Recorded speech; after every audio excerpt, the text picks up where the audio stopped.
ദക്ഷിണാഫ്രിക്കയും തമ്മിലുള്ള T20 പരമ്പരയിലെ നിർണായകമായ മൂന്നാം പോരാട്ടത്തിന് ധരംശാലയിലെ Himachal Pradesh cricket association stadium വേദിയാകാനൊരുങ്ങുമ്പോൾ ഇന്ത്യൻ ക്രിക്കറ്റ് ടീം മാനേജ്മെന്റിന് മുന്നിൽ ഉയരുന്നത് ചോദ്യങ്ങളുടെ ഒരു വൻമലയാണ്.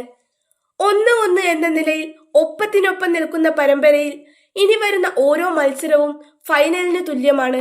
ഞായറാഴ്ച രാത്രി 7 മണിക്ക് തണുപ്പേറിയ ധരംശാലയിൽ പന്തുരുളുമ്പോൾ ടീം ഇന്ത്യയുടെ പ്ലേയിങ് 11-ൽ മാറ്റങ്ങൾ അനിവാര്യമാണെന്ന മുറവിളി ശക്തമായിരിക്കുകയാണ്. കട്ടക്കിലെ ആധികാരിക ജയത്തിന്റെ ആത്മവിശ്വാസത്തിൽ മുള്ളൻപൂരിലിറങ്ങിയ ഇന്ത്യക്ക് കനത്ത തിരിച്ചടിയാണ് നേരിടേണ്ടി വന്നത്.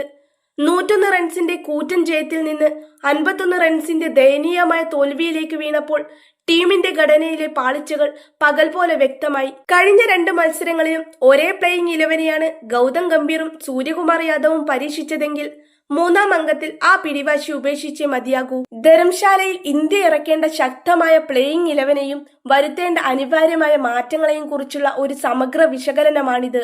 ധരംശാലയിൽ ഇന്ത്യ ആദ്യം ചെയ്യേണ്ടതും ഏറ്റവും അനിവാര്യവുമായ മാറ്റം ഓപ്പണിംഗ് കോമ്പിനേഷനിലാണ്. നിലവിലെ വൈസ് ക്യാപ്റ്റനും ഓപ്പണറുമായ ശുഭ്മാൻ ഗിൽ ടീമിന് നൽകുന്ന സംഭാവന 0 മാത്രമല്ല, അതൊരു വലിയ ബാധ്യതയായി മാറിക്കൊണ്ടിരിക്കുകയാണ്. ഫ്ലോപ്പുകളുടെ രാജകുമാരൻ എന്ന വിമർശനം ഗില്ലിനെതിരെ ആരാധകർ ഉയർത്തുന്നത് വെറുതെയല്ല. ഈ പരമ്പരയിലെ ഗില്ലിന്റെ സ്കോറുകൾ പരിശോധിച്ചാൽ ആർക്കും അത് ബോധ്യപ്പെടും. ആദ്യ മത്സരത്തിൽ 4 റൺസ്, രണ്ടാം മത്സരത്തിൽ ഗോൾഡൻ ഡെക്ക്.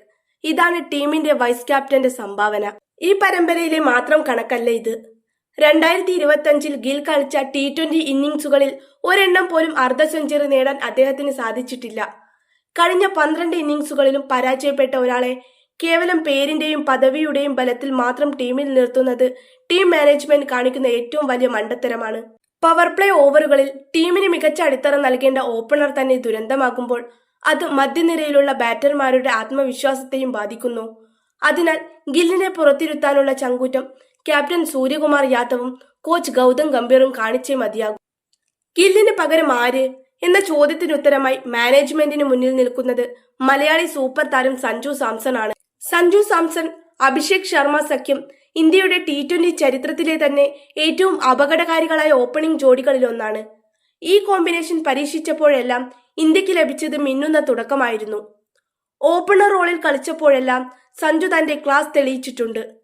3 തകർപ്പൻ സെഞ്ചുറികളാണ് ഓപ്പണറായി സഞ്ജു അടിച്ചുകൂട്ടിയത്. 170-ന് മുകളിൽ സ്ട്രൈക്ക് റേറ്റിൽ ബാറ്റ് വീശുന്ന സഞ്ജുവിനെ പോലൊരു താരത്തെ മാറ്റി നിർത്തി ഫോമിലല്ലാത്ത ഗില്ലിനെ കളിപ്പിക്കുന്നത് എന്ത് തന്ത്രമാണെന്ന് ഇനിയും മനസ്സിലാകുന്നില്ല. സഞ്ജു തിരികെ എത്തുന്നതോടെ അഭിഷേക് ശർമ്മയ്ക്ക് ഒരറ്റത്ത് തന്റെ സ്വാഭാവികമായ വെടിക്കെട്ട് ശൈലി തുടരാനും സഞ്ജുവിന് ഇന്നിംഗ്സ് നിയന്ത്രിക്കാനും അല്ലെങ്കിൽ ആക്രമിക്കാനും സാധിക്കും. ധരംശാലയിലെ പേസ് ബൌളിംഗിനെ തുണയ്ക്കുന്ന പിച്ചിൽ സഞ്ജുവിന്റെ ബാക്ക് ഫുട്ട് ഗെയിം ഇന്ത്യക്ക് കൂടുതൽ മുതൽക്കൂട്ടാകും. സഞ്ജുവിനെ ഓപ്പണിംഗിലേക്ക് തിരികെ കൊണ്ടുവരുന്നതിനൊപ്പം ബാറ്റിംഗ് ഓർഡറിൽ മറ്റൊരു പൊളിച്ചെഴുത്തുകൂടി ഇന്ത്യ നടത്തേണ്ടതുണ്ട്. അത് ക്യാപ്റ്റൻ സൂര്യകുമാർ യാദവിന്റെയും യുവതാരം തിലക് വർമ്മയുടെയും പൊസിഷനുകളെ സംബന്ധിച്ചാണ്. കഴിഞ്ഞ വർഷം ദക്ഷിണാഫ്രിക്കൻ മണ്ണിൽ നടന്ന T20 പരമ്പരയിൽ ഇന്ത്യക്ക് പരമ്പരാ വിജയം സമ്മാനിച്ചത് തിലക് വർമ്മയുടെ പ്രകടനമായിരുന്നു. അന്ന് 3-ാം നമ്പറിൽ ഇറങ്ങിയ തിലക് തുടർച്ചയായ 2 സെഞ്ചുറികളാണ് നേടിയത്. നിലവിൽ ഇന്ത്യൻ നിരയിൽ ഏറ്റവും മികച്ച ഫോമിലുള്ള താരവും തിലക് തന്നെയാണ്. അങ്ങനൊരു താരം ക്രീസിൽ കൂടുതൽ സമയം ചിലവഴിക്കേണ്ടത് അത്യാവശ്യമാണ്. പവർ പ്ലേക്ക് തൊട്ടു പിന്നാലെ അല്ലെങ്കിൽ പവർ പ്ലേയിൽ തന്നെ വിക്കറ്റ് പോയാൽ ഇന്നിംഗ്സ് മുന്നോട്ട് കൊണ്ടുപോകാൻ ഏറ്റവും അനുയോജ്യൻ തിലക് വർമ്മയാണ്. T20-ൽ അദ്ദേഹത്തിന്റെ ഏറ്റവും മികച്ച പൊസിഷനും 3-ാം നമ്പർ തന്നെ. സൂര്യകുമാർ യാദവ് 4-ാം നമ്പറിലേക്ക് മാറുന്നത് മധ്യ ഓവറുകളിൽ സ്പിന്നർമാരെ ആക്രമിക്കാനും ഇന്നിംഗ്സിന് വേഗത കൂട്ടാനും സഹായിക്കും. പുനഃക്രമീകരിക്കുമ്പോൾ 5-ാം നമ്പറിൽ ഇറങ്ങേണ്ടത് ശിവൻ ദുബൈയാണ്. സ്പിന്നർമാരെ അതിർത്തി കടത്താനുള്ള പ്രത്യേക കഴിവുള്ള ദുബൈയെ ഇതിലും താഴേക്ക് ഇറക്കുന്നത് ടീമിന് ഗുണം ചെയ്യില്ല.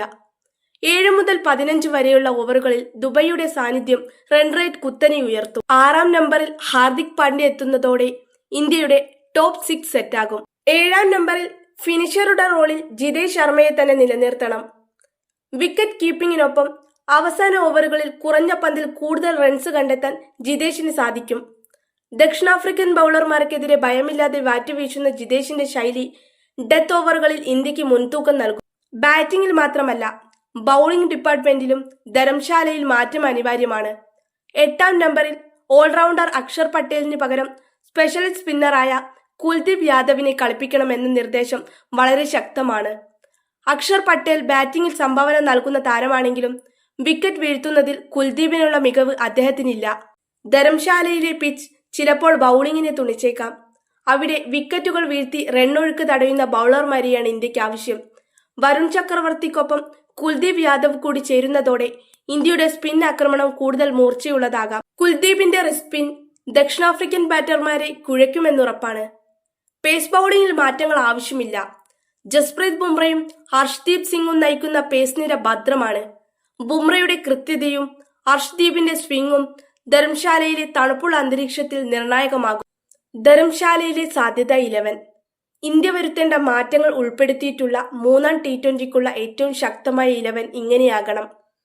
സഞ്ജു സാംസൺ ഗില്ലിന് പകരം, Abhishek Sharma, Tilak Varma, Suryakumar Yadav captain, Shivam Dube, Hardik Pandya, Jitesh Sharma wicket keeper, Kuldeep Yadav അക്ഷറിന് പകരം, വരുൺ ചക്രവർത്തി, ജസ്പ്രീത് ബുംറ, ഹർഷ്ദീപ് സിംഗ്. മുള്ളൻപൂരിലെ തോൽവി ഇന്ത്യക്ക് നൽകിയ ഒരു ഉണർത്തൽ ഗാനമാണ്.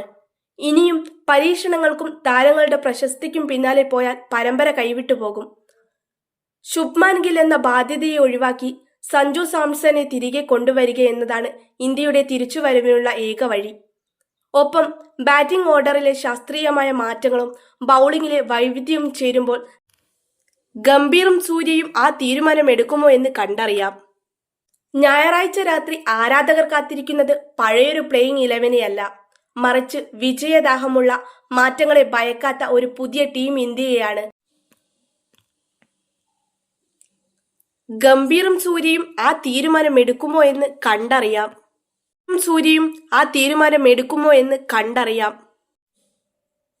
ഗംഭീറും സൂര്യയും ആ തീരുമാനമെടുക്കുമോ എന്ന് കണ്ടറിയാം.